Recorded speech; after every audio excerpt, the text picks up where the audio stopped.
milenarismo, rapto y magisterio de la Iglesia. Los últimos tiempos. Desde mayo de 1948 estamos viviendo lo que bíblicamente se conoce como los últimos tiempos, que no es el fin del mundo, sino el fin de los tiempos actuales, llamados por San Pablo tiempos de las naciones o de los gentiles, que iniciaron al concluir los antiguos tiempos mosaicos, una vez que los judíos rechazaron al Mesías. Por haber dado muerte a Jesucristo, Dios se volvió a los gentiles para invitarlos a entrar a su iglesia, guardando silencio respecto al pueblo elegido. Los actuales tiempos terminarán. Se cerrará el tiempo de la iglesia una vez que el último gentil llamado haya entrado, y Dios se volverá a concentrar nuevamente en Israel. Así lo expresa San Pablo. El endurecimiento parcial que sobrevino a Israel durará hasta que entre la totalidad de los gentiles. Rom 11, 26. El día en que los judíos volvieron a la tierra prometida, el 15 de mayo de 1948, se cumplieron cerca de 60 profecías, y ese hecho da inicio a un tiempo especial que prepara a la humanidad para el retorno del Mesías. Lo que resta es solo la parte final de los últimos tiempos que ya vivimos, en la que se sitúan los 7 años de la gran tribulación descrita por el profeta Daniel y por San Juan, periodo que empieza con la guerra de Gog y Magog, en que Rusia y países árabes atacarán a Israel, Ed 38, 3-8. El milenarismo. La cuestión, para resumirla rápidamente, consiste en la discrepancia de dos visiones respecto a la escatología general. La primera, conocida como milenarista o milenista, sostiene que Jesucristo volverá físicamente por segunda vez en su parusía, al final de la gran tribulación, para juzgar a las naciones e instaurar su reino en el mundo. Según San Juan, ese reino durará 1000 años, a 20, 2-3, de donde recibe el nombre de milenarismo, pudiendo ser 1000 años físicos, o, metafóricamente hablando, un periodo largo. 1000 años en tu presencia son un ayer que pasó. Al final de ese reino de Cristo en el mundo, descrito de forma admirable por Isaías, entonces sí vendrá el fin del mundo y el juicio universal. La segunda escuela escatológica sostiene que no habrá una venida intermedia de Jesucristo ni reino medianero, sino que la parusía se dará hasta el fin del mundo, en coincidencia con el juicio universal. La primera opinión teológica la sostuvieron todos los primeros padres de la Iglesia, incluso el San Agustín joven. La otra opinión teológica la sostienen la mayoría de los teólogos a partir del San Agustín adulto. Ese cambio en el obispo de Hipona se debe a que un hereje contemporáneo suyo, Cerinto, planteó el reino de Cristo sobre la tierra como de bienestar material, de fiestas, comilonas y riquezas. San Agustín le hizo frente en su libro La ciudad de Dios. El problema es que Agustín espiritualizó tan exageradamente el reino, que lo acabó confundiendo con el cielo, y el retorno de Cristo con el juicio universal. A la doctrina de Cerinto se le conoce como milenarismo craso o carnal, por el materialismo que entraña. Desde el punto de vista del magisterio de la Iglesia Católica nos encontramos ante el típico caso en que hay libertad teológica. Es decir, no es de fe obligatoria profesar el momento en que ocurrirá la parusía, y es de libre opinión sostener tanto que ella ocurrirá al fin de los tiempos, es decir, en los tiempos actuales, al concluir la gran tribulación. Interpretación literal simbólica o milenarista, como también se puede sostener que la parusía ocurrirá al fin del mundo, en coincidencia con el juicio universal, interpretación alegórica. Solamente existe una definición del magisterio respecto al tema del milenarismo, y es el decreto del 21 de julio de 1944 del Papa Pío XII, recogida en el Denzinger con el número 2296, y ampliada posteriormente en el No. 3839. Lo que ese decreto establece es que si uno sostiene la tesis del reino como realización histórica, fruto de la venida intermedia de Cristo, no se puede sostener la idea de que Cristo vaya a reinar visiblemente, visibiliter, en este mundo después de la parusía.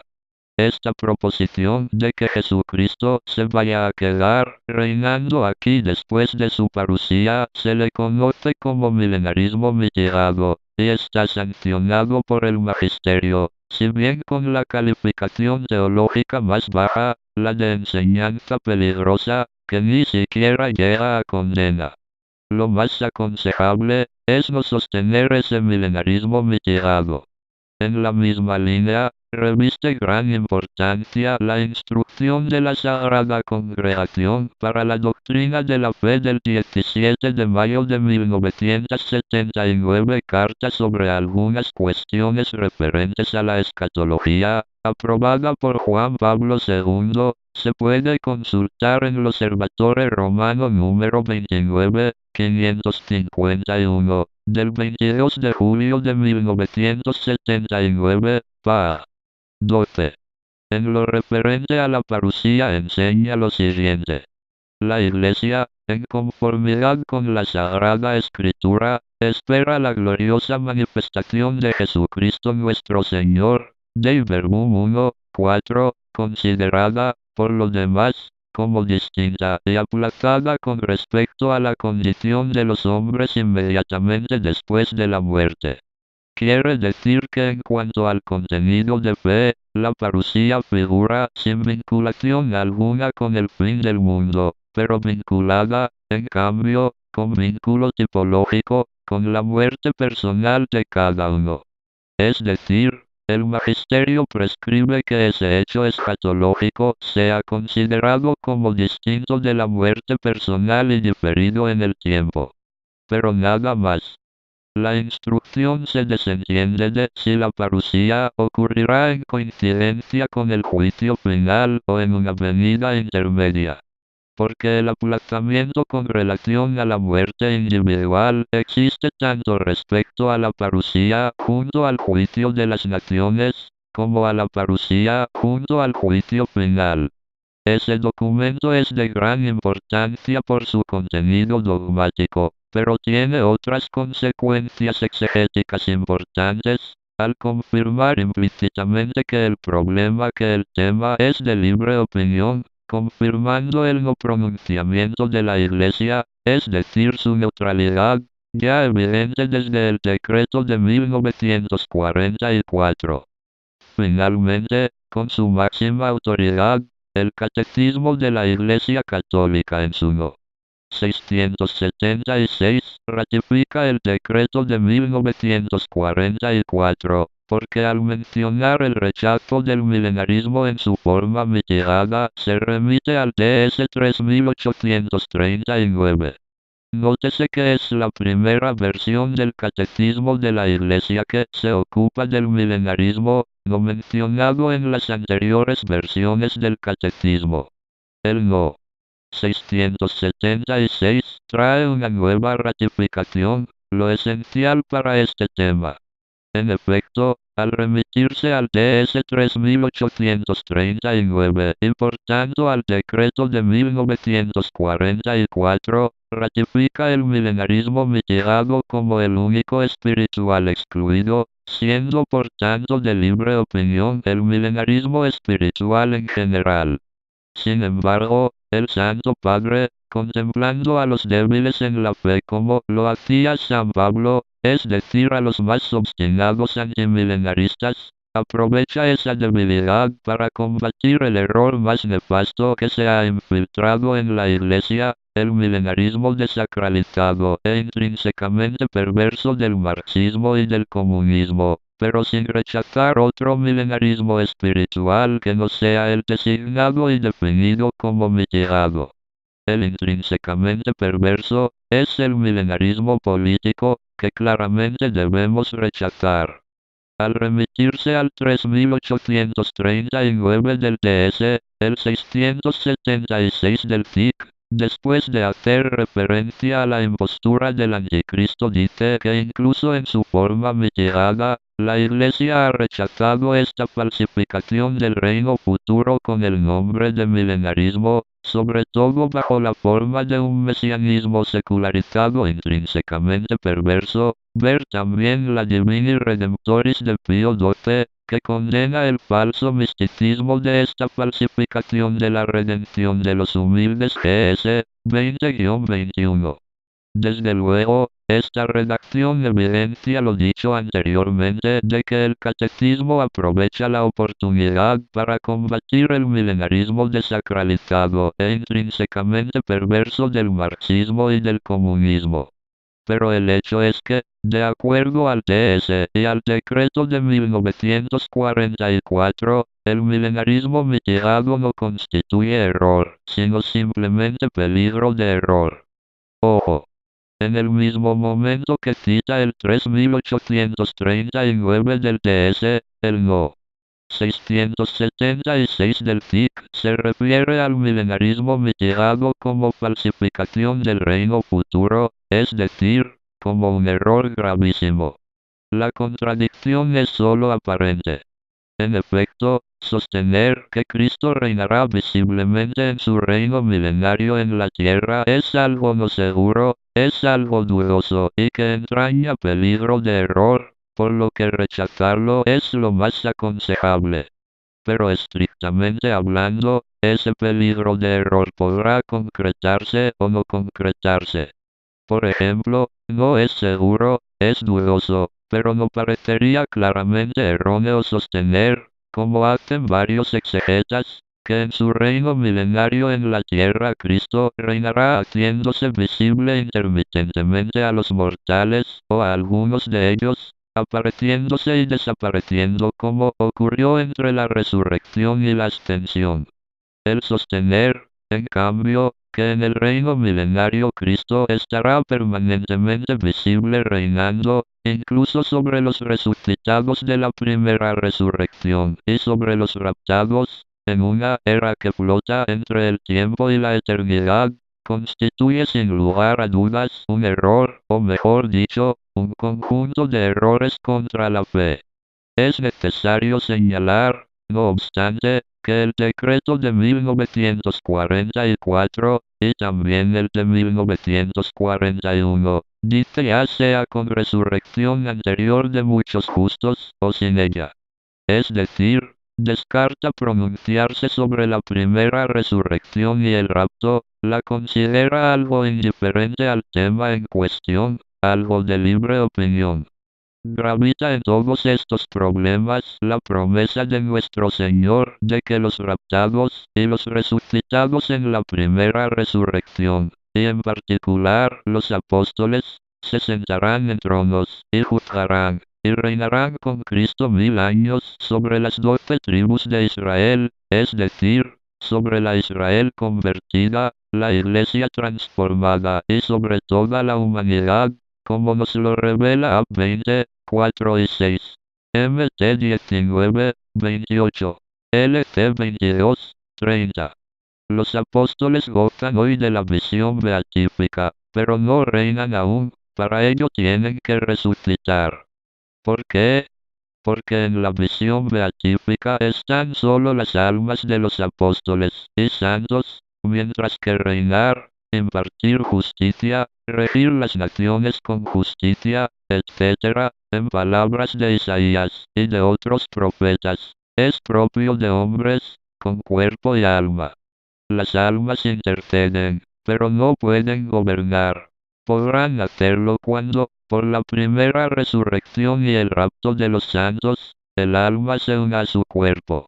El tema del reino milenario de Cristo suscita cuestiones difíciles de entender, sobre todo si uno no se dedica a estudiarlo, pero afortunadamente en las décadas pasadas, sin conocerse entre sí, un grupo de exégetas católicos, entre los que destaca el religioso Antonio Van Ristel, seguramente inspirado en el jesuita Manuel Lacunza, y otros, lograron explicar lo que había permanecido obscuro en la teología, a saber, cómo, sin convivir ni alternar con los mortales, reinarán en la tierra Cristo y los resucitados de la primera resurrección y raptados, y cómo el pleno reino de Cristo será un reino intrahistórico, un nuevo eón donde la humanidad purificada se irá en prueba, pero muy favorecida tanto sobrenatural como naturalmente por la gracia y la transformación paulina, esa civilización del amor y de la paz predicada por Pablo VI,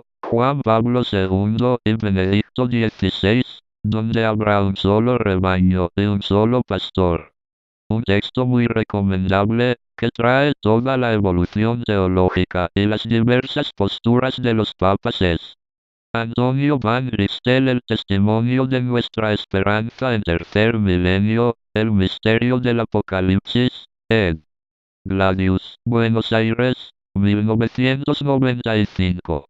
Por último, el visiblemente puede traducirse en errores aún más graves, en un milenarismo mitigado que implica claramente la peor falsificación del reino futuro, entre la que modernamente puede citarse el milenarismo mitigado de las sectas actuales provenientes de la Reforma. A este tipo de errores es al que se refiere concretamente el CIC 676, pero prefiere centrarse en el más peligroso de todos los errores, en el mesianismo secularizado, intrínsecamente perverso del marxismo y del comunismo. Siguiendo a Van Ristel, a Cámpora, a Alfredo Sáenz y a otros expertos, se debe destacar que el no. 677 del CIC rechaza el llamado no intervencionismo, forma extrema de la interpretación alegórica, porque sostiene que el reino no se realizará, por tanto, mediante un triunfo histórico de la Iglesia, Ab 13, 8, en forma de un proceso creciente, sino por una victoria de Dios sobre el último desencadenamiento del mal. Este numeral se interpreta como rechazo del milenarismo porque habla del último desencadenamiento del mal y porque dice que el triunfo de Dios sobre la rebelión del mal tomará la forma de juicio final, verá 20, 12, después de la última sacudida cósmica de este mundo que pasa, 2p3, 12-13. Sin embargo, ese mismo numeral admite también la interpretación milenarista espiritual, pues comienza diciendo que la Iglesia solo entrará en la gloria del reino a través de esta última Pascua en la que se irá a su Señor en su muerte y resurrección. Ver Ab 19, 1-9. La última Pascua es la Pascua de la Iglesia que siguiendo a su Señor, sufrirá la muerte mística bajo el anticristo y el falso profeta durante la gran tribulación, la cesación del sacrificio perpetuo y la abominación de la desolación en el lugar santo.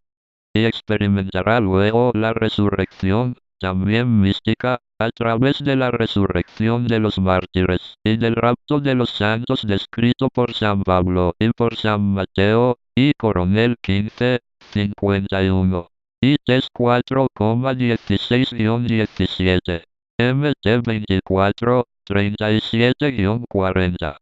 La gloria del reino es tanto la del reino celestial como la del reino milenario de Cristo en la tierra. Es la gloria del reino donde en la iglesia triunfante, los apóstoles resucitados en la primera resurrección, sentados en la Jerusalén celestial en 12 tronos, juzgarán a las 12 tribus de Israel y a toda la humanidad. Ver 20, 4.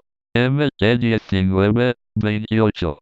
La gloria del reino celestial es también la gloria del reino milenario de Cristo, donde la iglesia militante, consultar San Buenaventura, el séptimo tiempo, cuando la militante sea conforme a la triunfante en cuanto es posible en este mundo, será renovada y glorificada por el nuevo Pentecostés, abarcando toda la humanidad que vivirá la civilización del amor y de la paz en un solo rebaño y un solo pastor. Será cuando una victoria de Dios sobre el último desencadenamiento del mal haga descender desde el cielo a su esposa, la Iglesia triunfante. A ella se unen sobre las nubes del cielo los arrebatados y los resucitados en la primera resurrección, y descienden con Cristo glorioso en su parusía, HTH 1,10-11. Pero esto no significa que Cristo reinará visiblemente en su reino, cosa que no es correcto enseñar. Por el último desencadenamiento del mal puede entenderse no solo el de Gog y Magog, Ex 38, 3-8, sino más propiamente el del trío satánico, Satanás, la bestia del mar o anticristo, y la bestia de la tierra o falso profeta, porque será en esa ocasión que la Iglesia sufrirá su muerte mística.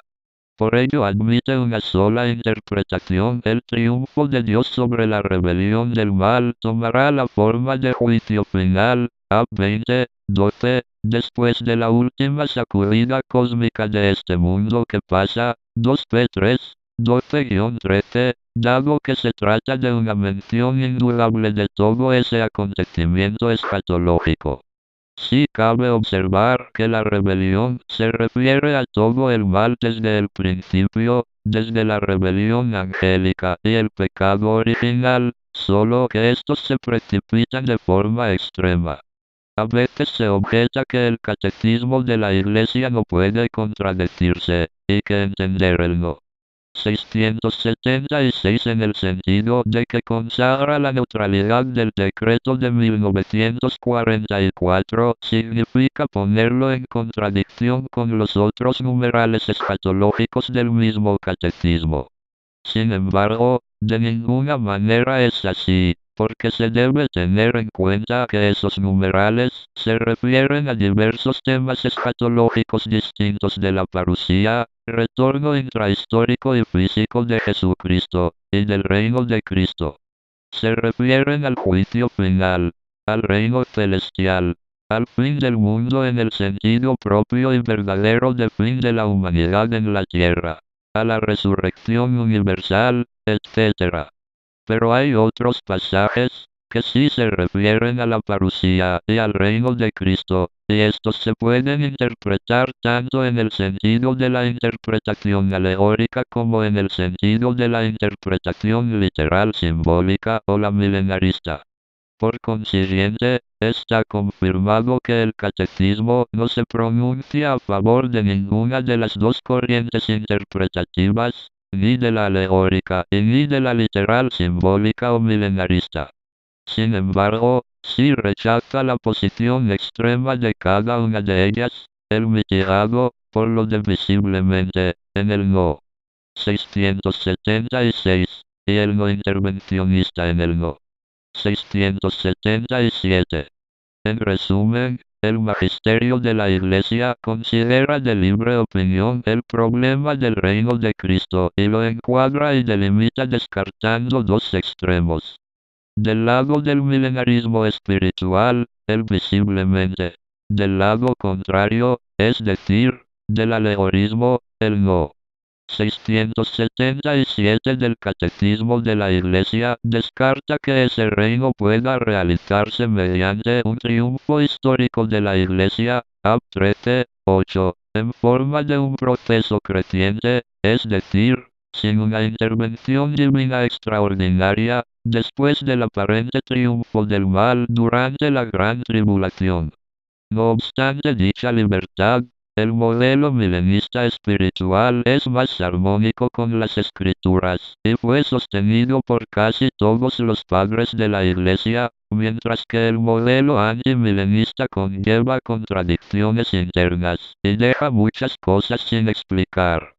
Y la parusía como retorno físico e intermedio de Cristo, que según San Juan, sucederá en el valle de Armagedón al final de la gran tribulación, nos parece más acorde con las Escrituras, mientras que una venida intermedia espiritual o metafórica no tiene ningún sustento, y crea muchas confusiones. Después de la tribulación de aquellos días, verán al Hijo del Hombre venir sobre las nubes del cielo con gran poder y gloria. Mt 24, 29. Mt 13, 26. LT 21, 27. Así lo dieron a entender los ángeles a quienes fueron testigos de la ascensión. Ese mismo Jesús que habéis visto subir a los cielos, así vendrá, como le habéis visto ascender. HTH 1, 11. Arre. El rapto de los santos. El arrebato, o con acento rapto de los santos, es la traslación física a los cielos, en un proceso de transformación, antes de que inicien los 7 años de la gran tribulación, de aquellos que hayan alcanzado su plena transformación en Cristo. El Antiguo Testamento nos habla de 2 personajes que fueron arrebatados en vida: Elías y Enoc. Ambos fueron llevados al cielo sin pasar por la muerte. GN 5, 24. Ev 11, 55. Y 2 Rey 2, 11. Y ambos volverán para enfrentar públicamente al anticristo durante la primera mitad de la gran tribulación. El rapto de los santos sucederá inmediatamente después de que resuciten los santos fallecidos en el Nuevo Testamento. Los santos del Antiguo Testamento resucitaron el Viernes Santo en el momento en que Cristo murió, como se nos dice en Mt 27, 52. Se abrieron los sepulcros, y muchos santos que habían muerto resucitaron. Así expresa San Pablo el magno acontecimiento del arrebato que le fue revelado. Los muertos en Cristo resucitarán primero. Luego nosotros, los que estemos vivos, los que hayamos quedado, seremos arrebatados juntamente con ellos en las nubes. 1 Tes 4, 16. El rapto cierra los últimos tiempos, los de la Iglesia descritos en RM 11, 26. Y Dios se aplica en concluir su plan de salvación sobre los judíos. El arrebato de los santos es resultado de una intervención divina selectiva. Entonces estarán 2 en el campo, el uno será tomado, y el otro será dejado. Estarán 2 mujeres, moliendo en un molino, una será tomada, y la otra será dejada. Mt 24, 40. El rapto tiene el doble propósito de premiar la virtud de los fieles, y de evitarles la purificación de la gran tribulación, misma que ya no necesitan. La distinción entre la primera resurrección, exclusiva de los santos del Nuevo Testamento, y la segunda resurrección, que será universal y al fin del mundo, es delineada claramente por San Juan en Ap 20, 1-6. Cuando Dios remueva a su iglesia fiel y se concentre en Israel, se irán habiendo posibilidades de conversión cristiana, pero a través de muchas tribulaciones y persecución. La salvación no vendrá de las autoridades religiosas. Un resto fiel estará en catacumbas, y habrá que acudir directamente a Cristo en las Escrituras. La misma Eucaristía quedará proscrita por el anticristo a los 3 años y medio del falso acuerdo de paz. Dan 12, 11. Dios enviará especiales mensajes a través de los 2 testigos, Enoc y Elías, que se opondrán abiertamente al anticristo en la primera parte de la gran tribulación. Ap 11, 3-14, y de sus 144,000 siervos judíos convertidos a Cristo, que lo harán en la segunda mitad de la misma. Entonces, todos los seres humanos estarán sometidos por una economía global centralizada y por un gobierno mundial forzado. El sello de los 144,000 se refiere literalmente, no metafórica o con acento espiritualmente, a un grupo de judíos que estarán vivos y convertidos a la fe cristiana cuando los 2 testigos sean muertos por el anticristo a mitad de la gran tribulación y ambos resuciten y sean raptados al cielo 3 días y medio después de su muerte. ante el asombro de la humanidad entera. Los 144,000 elegidos serán, según lo revela San Juan, 12,000 de cada tribu de Israel, Ab 7, 2-8. Estos sellados no podrán ser asesinados por el anticristo, mientras que todos los demás que den testimonio de Dios, judíos o con acento gentiles, serán martirizados y decapitados. Ab 7, 13-14. 24. ¿En qué momento sucederá el arrebato de los santos? Como quedó de manifiesto en el decreto de 1944, al magisterio le resulta irrelevante el momento en que sucederá el rapto, al igual que otros temas relacionados con la escatología general.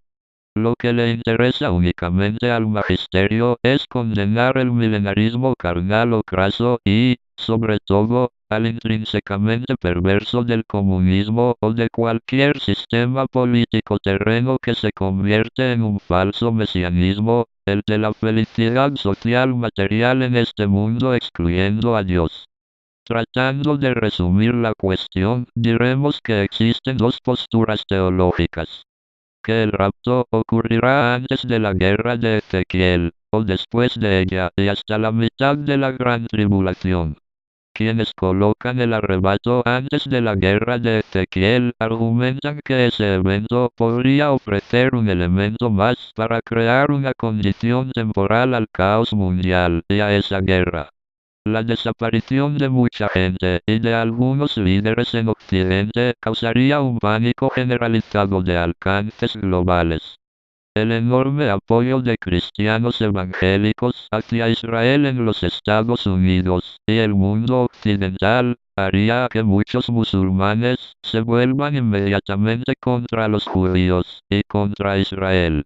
En este sentido, el rapto podría paralizar temporalmente a los Estados Unidos, brindando al Islam y a Rusia la perfecta oportunidad para querer atacar a Israel, llevando a cumplimiento Ezequiel 38. Quienes abogan por la opinión de que el rapto ocurrirá de forma posterior a la guerra argumentan que Dios puede tener prevista la guerra de Ezequiel como una invitación última para la conversión, y que el arrebato ocurrirá después de esa postrera llamada para enmendarse. Pero esta opinión no tiene en cuenta que la guerra de Ezequiel es un acontecimiento que tiene relación primordialmente con Israel, no con la Iglesia. Tampoco tiene en cuenta que el rapto es un premio para los que ya están plenamente transformados en Cristo, no para los que se conviertan en el último momento. El rapto medio tribulacionista parece poco probable, ya que las escrituras parecen sugerir que los fieles no estarán sujetos a ninguna de las manifestaciones de la cólera divina propias del día del Señor. Y parece evidente que la guerra de Ezequiel forma parte ya del día del Señor. Por otro lado, es totalmente verosímil que los 7 años descritos por Ezequiel, en los cuales serán quemadas las armas de los ejércitos que pretendían destruir Israel, corresponde a la 70ª semana de Daniel, y esa 70ª semana no empieza en el Apocalipsis, sino hasta un tiempo después de las primeras trompetas, causantes de la destrucción de Gog y Magog. Adicionalmente, podemos observar que la gran multitud que está en pie delante del Cordero, Ab 7, 9, se relaciona con aquella descrita por Jesucristo en su relato de los eventos del fin de los tiempos. Guardaros de que no se hagan pesados vuestros corazones por el libertinaje, por la embriaguez, y por las disipaciones de la vida, y venga aquel día de improviso sobre vosotros, como un lazo, porque vendrá sobre todos los que habitan toda la faz de la tierra. Estad en vela, pues, orando en todo tiempo para que tengáis fuerza y escapéis a todo lo que está por venir, y podáis estar en pie delante del Hijo del Hombre. LT 21, 34.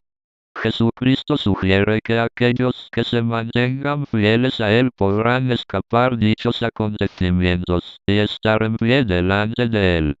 Esto ofrece un argumento adicional a la tesis del rapto previo a la gran tribulación, ya que las pruebas, para los creyentes, son descritas como libertinaje, embriaguez y disipaciones de la vida, y es muy difícil pensar que esas tentaciones se apliquen a los creyentes perseguidos. Y sí, una vez que la marca de la bestia se aplique a escala global, los creyentes no marcados difícilmente podrán comprar comida, mucho menos se puede pensar que estarán envueltos en disipaciones y libertinaje. Lo más notable, siguiendo con el tema del arrebato, es la descripción que Cristo da de los creyentes que escaparán de lo que está por venir. Él afirma que ellos estarán de pie delante del Hijo del Hombre. Nos recuerda la descripción de San Juan en el Apocalipsis. Después miré y había una muchedumbre inmensa, que nadie podía contar, de toda nación, razas, pueblos y lenguas, de pie delante del trono y del Cordero. Apocalipsis 7:9. Las palabras de Jesús y de San Pablo se combinan para decirnos que los santos nunca más serán separados de Cristo.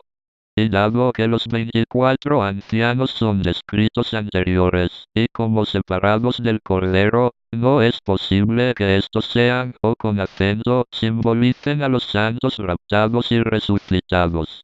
Por otro lado, la gran multitud obedece mejor a las palabras de Jesús y de San Pablo, pues están inmediatamente descritos, estando en pie en el cielo en la presencia del Cordero. Además, existe otro elemento a tomar en cuenta en el discurso de Jesús al usar la palabra escapar como descrita antes de los eventos que ocurrirán a los creyentes previamente a los hechos del final de los tiempos. San Pablo usa una terminología semejante. Y esperar así a su Hijo Jesús, que ha de venir de los cielos, a quien resucitó de entre los muertos, y quien nos salvará de la cólera venidera. 1 Ts 1:10. Jesús se refiere a esa acción como escapar, y San Pablo la describe como salvación, o con acento rescate, un rescate de la cólera que está por venir. Pablo continúa el tema inmediatamente después de que da a conocer el misterio del rapto en su primera carta a los tesalonicenses, 1 Ts 4:13. Porque Dios no nos ha destinado para la cólera, sino para obtener salvación por nuestro Señor Jesucristo. 1 Ts 5:9. Nuevamente, los operadores de mal están destinados a la ira, mientras que los fieles serán rescatados para obtener salvación. Estos textos no se llevan a cumplimiento más claramente que en coincidencia con la apertura del sexto sello del Apocalipsis, previa a que inicien los acontecimientos. Después de eso, la ira de Dios caerá cuando se sacuda la tierra entera. Los cristianos que hayan quedado después del rapto y todos los habitantes responderán a esta catástrofe con miedo y terror, y exclamarán: el gran día de la ira de Dios ha llegado.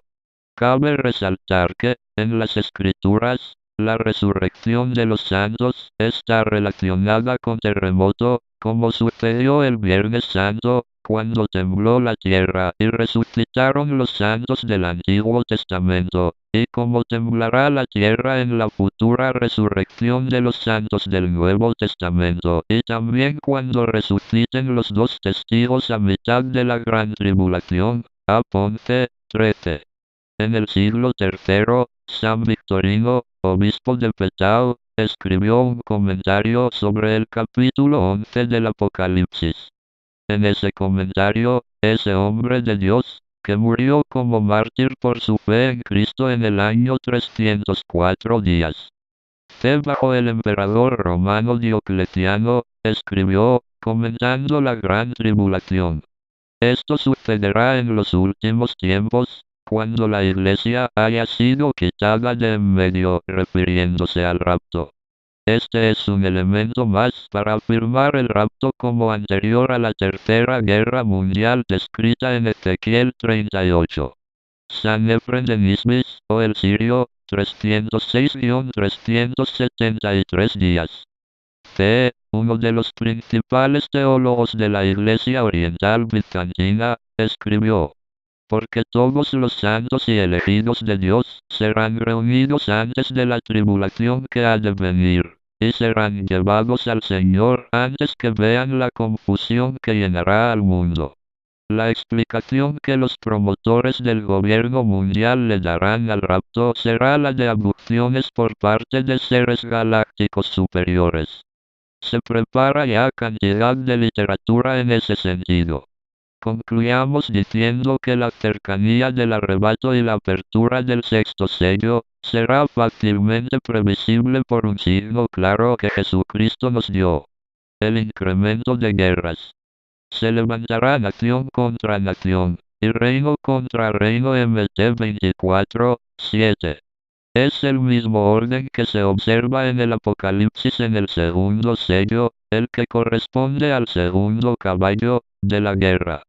Entonces salió otro caballo, rojo. Al que lo montaba se le concedió quitar de la tierra la paz, para que se degollaran unos a otros. Se le dio una espada grande, Ab 6, 4. Solo después aparecen el tercer caballo del hambre, y el cuarto de las pestes que, por otro lado, normalmente son las consecuencias lógicas de las guerras. Al final, hemos de decir lo mismo que San Pablo: el arrebato de los santos es un misterio.